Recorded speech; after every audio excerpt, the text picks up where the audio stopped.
Today I'm going to see the topic on the analysis The Invisible Man from chapter 24 to 28. Chapter 24 The Plan That Failed. Griffin expresses his desire for a helper as an acknowledgement of not wanting to be alone, perhaps in order to seem more sympathetic and likable to Kemp. However, the fact that he called Marvel a money box suggests that he sees other people more as subjects or tools to be used than friends or even allies. In this passage, it becomes clear that Griffin is in fact truly evil. The fact that he feels comfortable revealing his diabolical plans to Kemp suggests that he has deluded himself into believing that Kemp will go along with him simply because he too is a scientist. It does not take long for Griffin to see the error in judgment he made in assuming that Kemp would support the idea of a reign of terror. Kemp's response to this plan proves that he is both reasonable, more moral than Griffin. Griffin's assumption that Kemp is another highly educated, urban, upper middle class scientist he would side with him reveals a profound misunderstanding of other people. Chapter 25 The Hunting of the Invisible Man. Dr. Kemp and Colonel Adi are both highly educated, reasonably powerful men, and are thus a more formidable match to Griffin than the people of Epping. Perhaps more importantly, they both believe that Griffin is both invisible and evil, and thus won't waste time being skeptical of his true nature. Kemp and Addy are the opposite to Griffin in the sense that they strongly believe in sticking to codes of morality and decency. However, considering that Griffin has violated his own humanity, they decide that these rules do not apply in this case. Chapter 26 The Wicksteed Murder. It is still highly uncertain whether Griffin will be caught.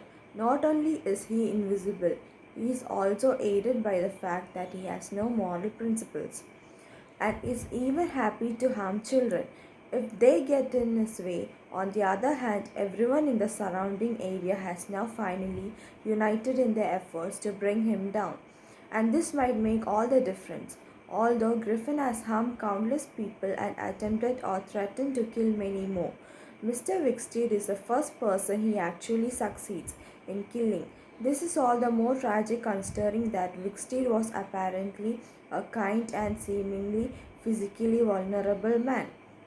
This part of the story is told only through glimpses, rumors, and other forms of partial information that the local people collectively gather. No one knows definitely what Griffin did during these hours, which emphasizes his absolute isolation from the world, which has now united against them. Chapter 27 The Siege of Kemp's House. The true extent of Griffin's megalomania is revealed in this letter. It is clear that the whole point of his reign of terror is to give himself absolute power over the world, as indicated by the phase, Epoch of the Invisible Man. It seems that Kemp was right to call Griffin insane, as he now appears completely delusional. Unlike Griffin, who in Kemp's words is pure selfishness, Kemp himself is selfless. He is happy to use himself as bait, thereby potentially sacrificing himself in order to ensure that Griffin is caught.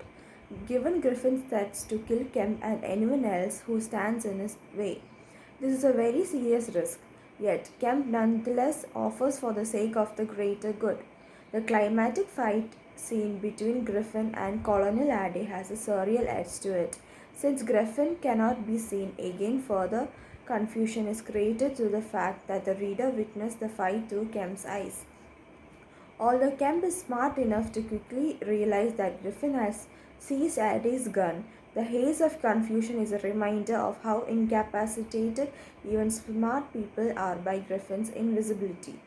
The encounter escalates as more people get involved, which doesn't seem to do much to stop Griffin. The image of him laughing manically while hacking through the door with an axe is something of a trope of the horror genre. Before the story ends, the character must confront the antagonist at his most evil and deranged before they are either killed off or finally able to overpower him. Chapter 28. The Hunter Hunted. This passage suggests that skepticism is much flimsier than is often assumed. People who are skeptical may seem extremely certain, particularly when they are in the minority, as Mr. Heelas is. However, one encounter with Griffin is all it takes for Mr. Heelas to change his mind and believe in the invisible man with such certainty that he selflessly will not allow Kemp to see shelter in his house. For a moment, it seems as if Griffin will literally outrun Kemp, and that all hope of Griffin being overpowered by the other characters has been lost. However, ultimately, it is not possible for Griffin to successfully combat such a large group of people working together. Even if he is invisible, aliens and teamwork prove to be stronger than isolation and anonymity. In death, Griffin loses all his power, including his power of invisibility. The fact that his body can be seen again reminds us that even though he was able to conquer certain laws of nature, he never came close to overcoming his own mortality. In some ways, the sight of Griffin's beaten body and brutal expression recalls a revelation of the hideous and deformed portrait in Oscar Wilde's. Thank you.